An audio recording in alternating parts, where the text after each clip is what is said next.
Today is the sixth Sunday of Easter, with the theme of Love That Refuses Distance. When Jesus is with the disciples, He is their friend and defender. But after His death and resurrection, Jesus will return to the Father. At the Last Supper, He tells the disciples not to be sad, because He will not leave them orphans. He will send them the Holy Spirit, who will act in His name. In this Eucharistic celebration, the Holy Spirit is with us. Let us open our hearts to His inspirations. Dear brothers and sisters, this afternoon our Mass presider is Reverend Father J. Francis Flandes, SVD. Let us all rise. Please join the choir and sing the entrance hymn.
We also pray for the intention of Marabilan Gay Freichi, Lili Villahermosa, Alma da Toro Chilaquino, Vanji Papilota, Floribit Ibanez, and for the healing of Teresita Shonko, Ellen Wong, Raymond Ng, the souls of Lilia Sumido, Annalyn Publico, Richard Publico, Jenny Calibo.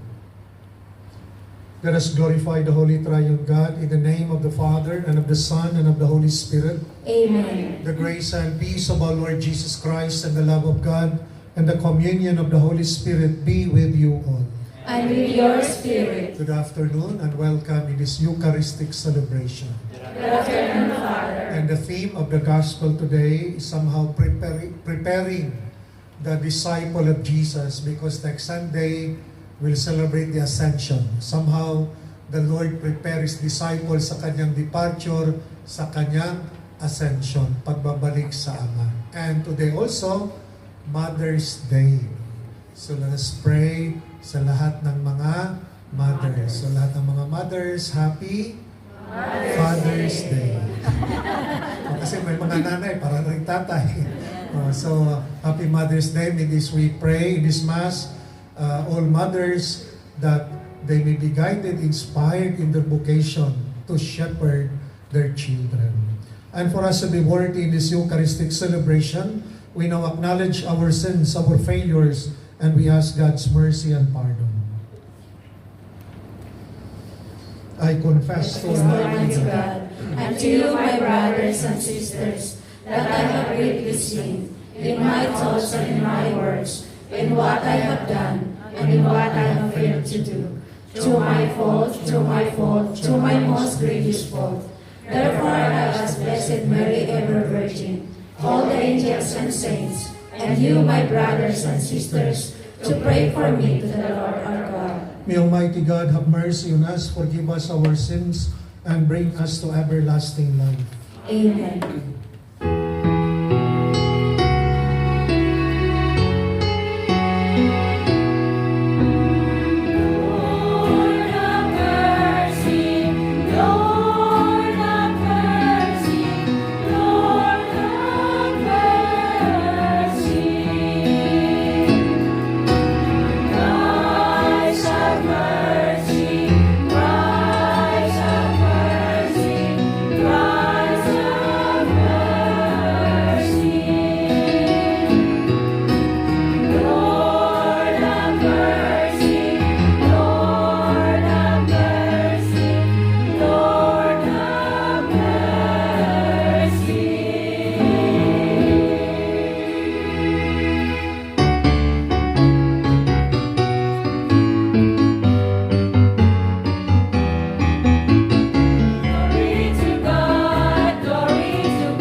Let us pray. Grant, Almighty God, that we may celebrate with heartfelt devotion these days of joy, which we keep in honor of the risen Lord, and that what we relieve in remembrance, we may always hold to in what we do. Through our Lord Jesus Christ, your Son, who lives and reigns with you in the unity of the Holy Spirit, one God, forever and ever. Amen.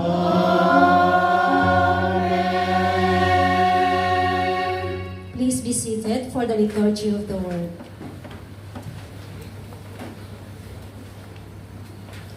The Samaritan's reception of the faith and the gift of the Holy Spirit means that salvation is offered to all peoples, regardless of race and belief.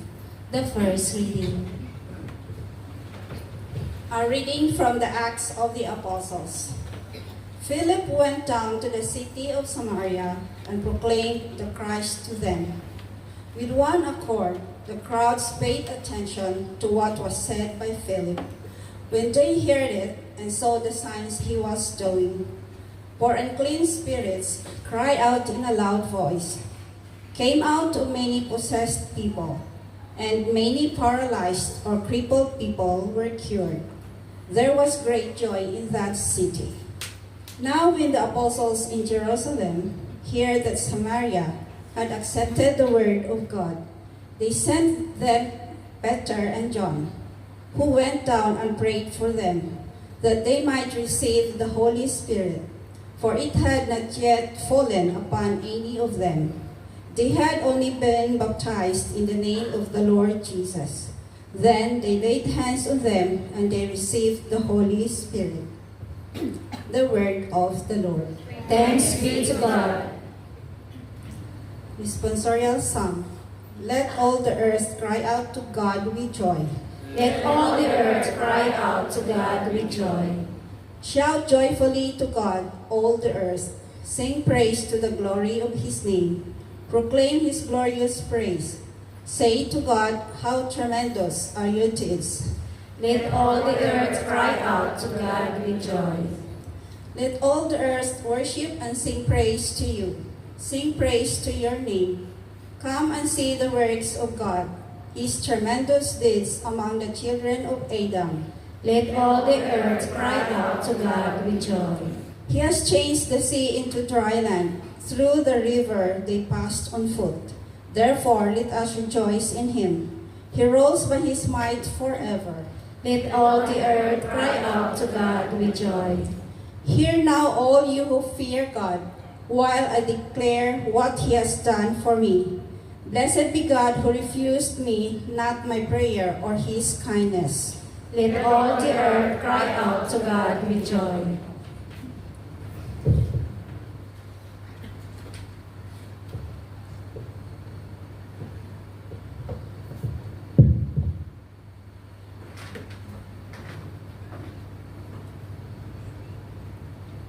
Peter encourages the Christians who are misunderstood and persecuted because of their faith.